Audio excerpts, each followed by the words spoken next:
Assalamualaikum warahmatullahi wabarakatuh. Selamat pagi anak-anak ibu semuanya. Semoga sehat saja ya. Alhamdulillah. Baik, hari ini kita akan membahas hal-hal yang terkait dengan cerpen atau cerita pendek. Nah, cerita pendek atau cerpen ini merupakan KD 3.1 memahami struktur dan kaidah teks cerpen. Kemudian indikator yang akan kita lihat yang pertama yaitu akan mengidentifikasi unsur intrinsik. Yang kedua, kita akan mengidentifikasi strukturnya. Kemudian yang ketiga akan mengidentifikasi unsur kaidah kebahasaannya. Oke, sudah? Kita let's go. Nah, selanjutnya sebelum kita lanjut ke kajian materinya, kita akan memiliki langkah-langkahnya. Ibu harap kamu nanti akan mengetahui pengertian dan ciri-ciri dari sebuah cerpen. Itu harus kamu dapat nanti setelah pembelajaran dengan ibu. Selanjutnya, kamu akan dapat menyimpulkan pengertian dan ciri-cirinya, serta kamu diharuskan membaca cerpen yang berjudul Juru Masak karya Damhoeri Muhammad. Nah, dari cerpen tersebut, ibu harapkan kamu dapat mengidentifikasi nanti unsur intrinsiknya. Cukup hanya unsur intrinsik. Apa itu unsur intrinsik? Kita bahas nanti selanjutnya. Baik, anak-anak ibu sekalian, ibu akan bahas sedikit saja bahwa karya sastra itu nanti ada karya yang sastra yang berbentuk puisi, ada yang berbentuk prosa, dan ada yang berbentuk drama. Kalau dia puisi berarti sesuatu bahasa yang dipadatkan. Kalau dia prosa, kamu akan membaca dan tidak akan pernah bosan. Itu dia ya. Beda lagi dengan yang namanya drama. Nah, ini semua merupakan ungkapan atau pengalaman imajinasi seorang pengarang. Ingat, imajinasi seorang pengarang.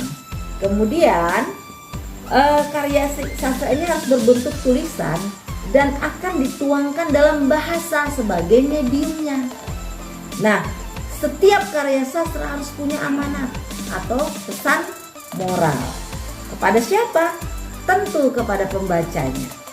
Jadi setiap orang yang membaca karya sastra berupa cerpen, novel atau apa saja, biasanya dapat mengambil hikmah apa yang disampaikan oleh seorang penulis atau seorang pengarang. Jadi kalau kita membaca atau membuat suatu karya, kita harus memikirkan amanat atau tema apa yang ingin kita sampaikan. Baik, anak-anak, kita lanjutkan ya. Ya, yang pertama kita lihat nih, apa sih pengertian dari cerpen? Yang pertama kita lihat dari Welek dan Warren. Nah, sastra menurut mereka adalah kegiatan yang kreatif yang berupa karya seni. Itu dia ya, kalau menurut Welek dan Warren. Kemudian ada dari Kinayati. Sastra adalah proses pemikiran dan pengalaman batin dari seorang pengarang yang dicurahkan dalam bentuk tulisan. Begitu ya. Nah, ini semua kegiatan ini, pengalaman ini bisa diambil dari pengalaman sehari-hari seorang penulis sendiri atau dari lingkungannya. Kemudian menurut Sheldon, beliau menyatakan bahwa cerpen adalah kegiatan kreativitas dari seorang penulis dan tujuannya untuk mengungkapkan kehidupan pribadi seorang pengarang. Sementara menurut Sapardi Djoko Damono, itu seorang pengarang dari Indonesia, menyatakan bahwa karya sastra merupakan suatu karya yang dimaksud oleh seorang pengarang sebagai perwujudan dari inspirasinya yang akan diharapkan diterima oleh pembaca. Seperti itu.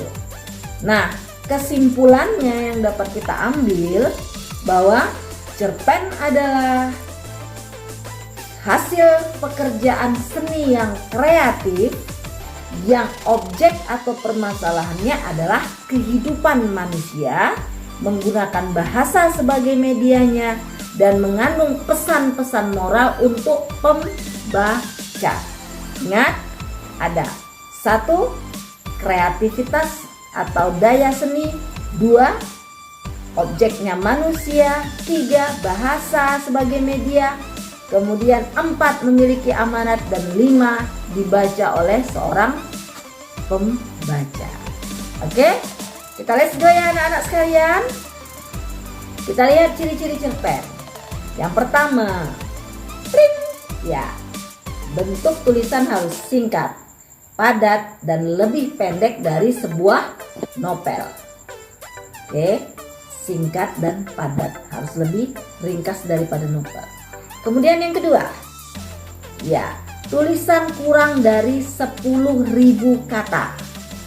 10.000 kata, ingat ya. Kemudian sumber cerita, ya, sumber cerita harus dari kehidupan sehari-hari. Jadi yang simpel-simpel saja, tidak perlu yang memikirkan yang terlalu jelimet.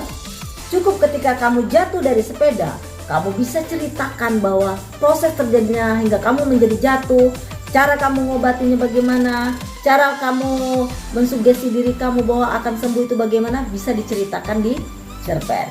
Kemudian yang keempat, masalahnya harus tunggal, hanya kehidupan seorang pelaku saja. Kemudian habis dibaca sekali duduk. Kalau novel beda, novel tuh berulang-ulang, berhari-hari membacanya. Tetapi kalau cerpen cukup sekali duduk. Kemudian yang keenam apa? Ada konflik. Jadi setiap tokoh mengalami konflik dalam setiap cerita. Kemudian yang ketujuh, ada kata-kata yang khas dan mudah dikenal oleh masyarakat. Boleh saja kalau ceritanya di daerah Melayu menggunakan bahasa Melayu.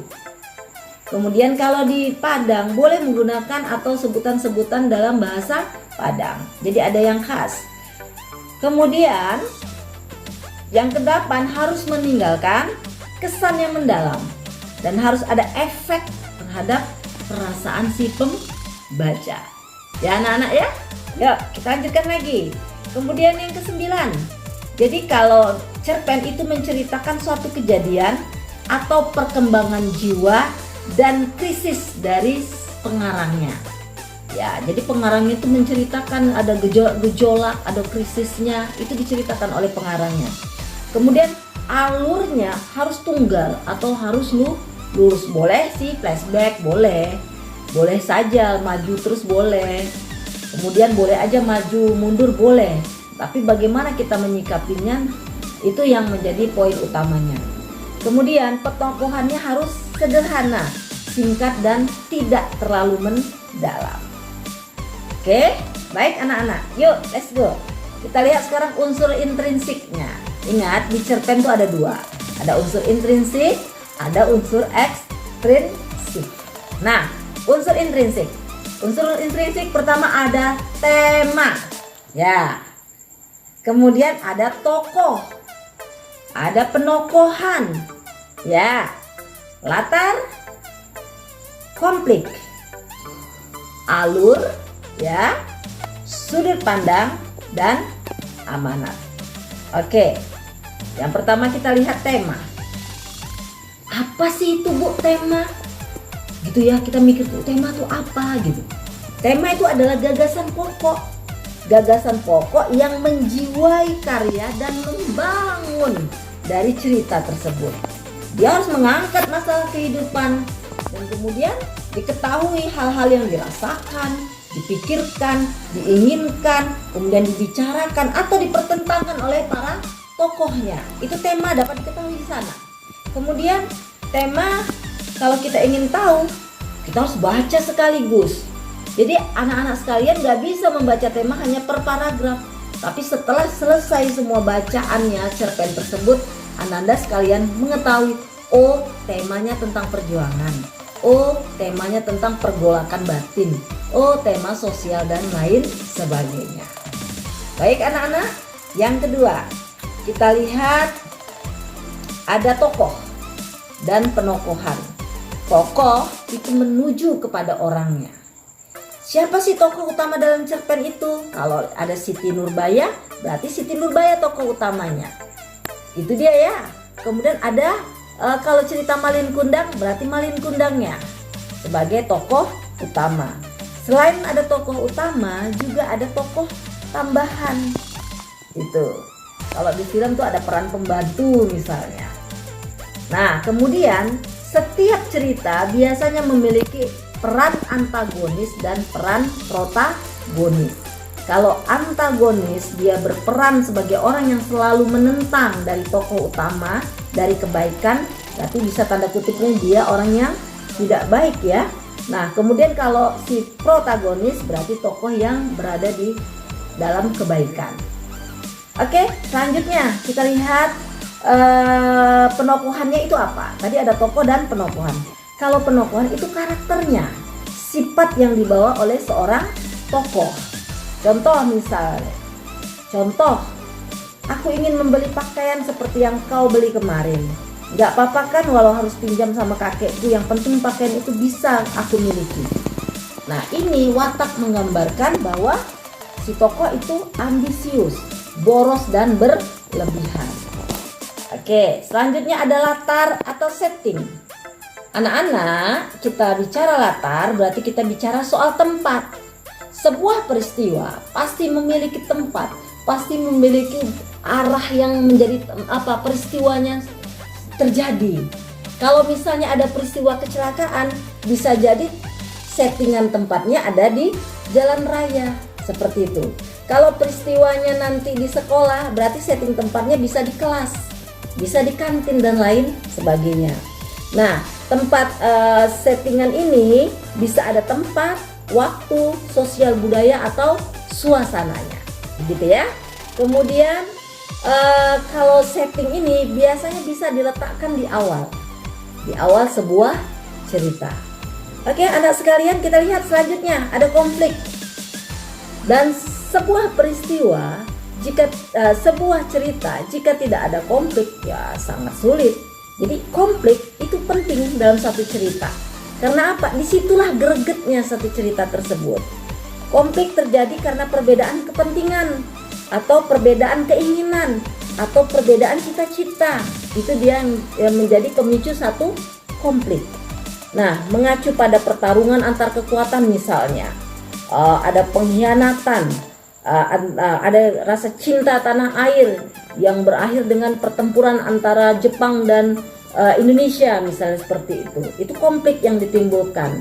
Nah, bisa juga nanti masuk di situ ada mata-mata dari orang pihak Indonesia, itu konflik. Ada konflik kepentingan dari si bagian dari masyarakat Indonesia yang berkhianat, seperti itu. Nah, kemudian konflik ini dibedakan atas dua. Ada internal dan ada eksternal. Kalau eksternal itu berarti menyangkut sosial dan budayanya, lingkungannya. Kalau internal berarti mengacu kepada batinnya si tokoh tersebut. Nah, Ananda sekalian, jadi kalau unsur intrinsik itu harus mengenal konflik itu berada di atas.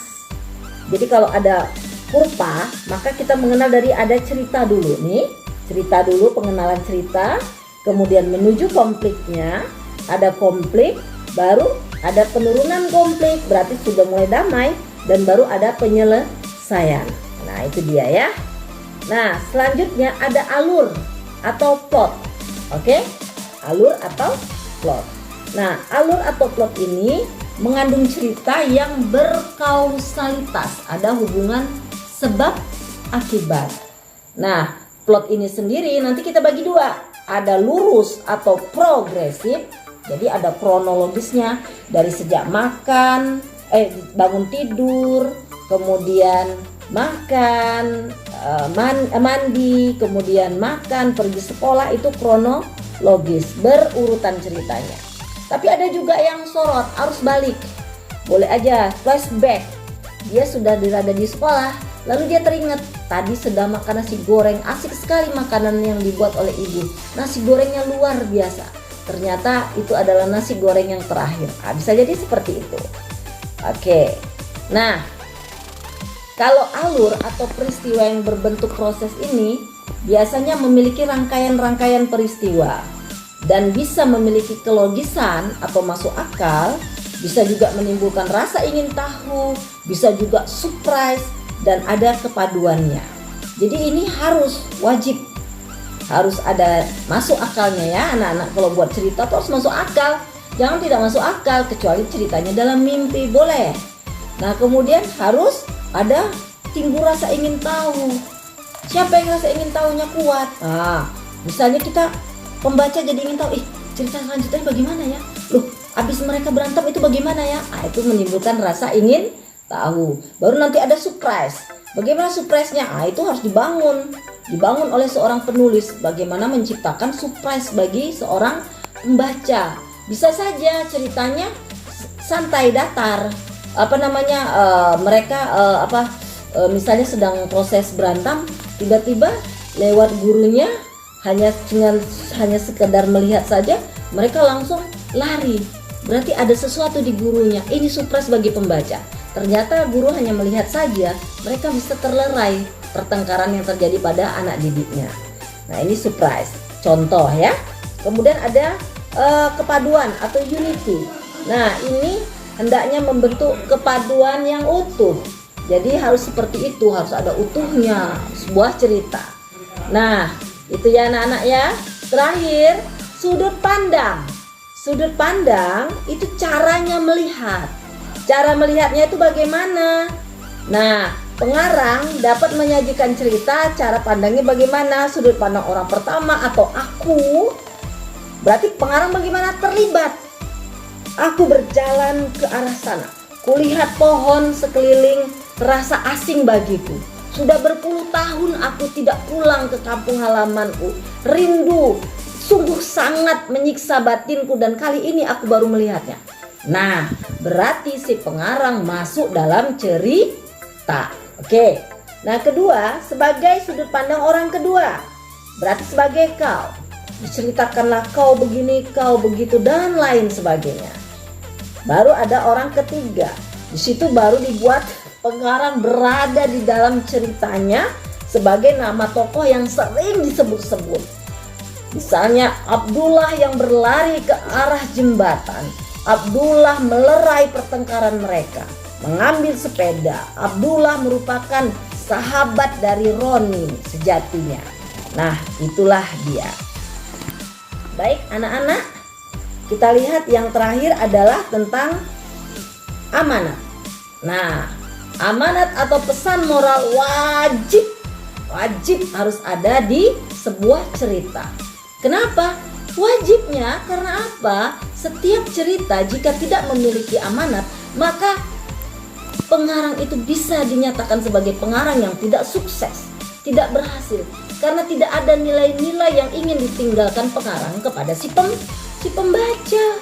Jadi tak mungkin itu. Nah, kita lihat ini kalau nanti kamu baca tentang juru masak, kita lihat apa sih amanat yang ingin disampaikan oleh pengarangnya. Itu harus kita tahu. Nah, seperti itu ya sayang ya. Nah, wujud kata amanat itu bisa berupa kata nasihat, kata mutiara, firman dari Allah dan lain sebagainya. Kemudian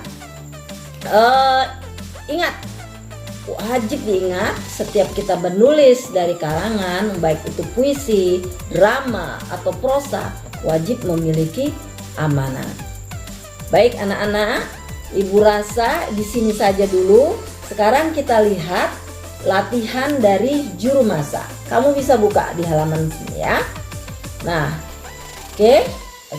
Sekarang Ibu serahkan tugas kamu kerjakan. Kamu lihat tokohnya bagaimana, karakternya yang ditanyakan pada halaman tersebut. Kita bahas bersama-sama nanti. Oke anak-anak. Wabillahi taufiq wal hidayah. Wassalamualaikum warahmatullahi wabarakatuh.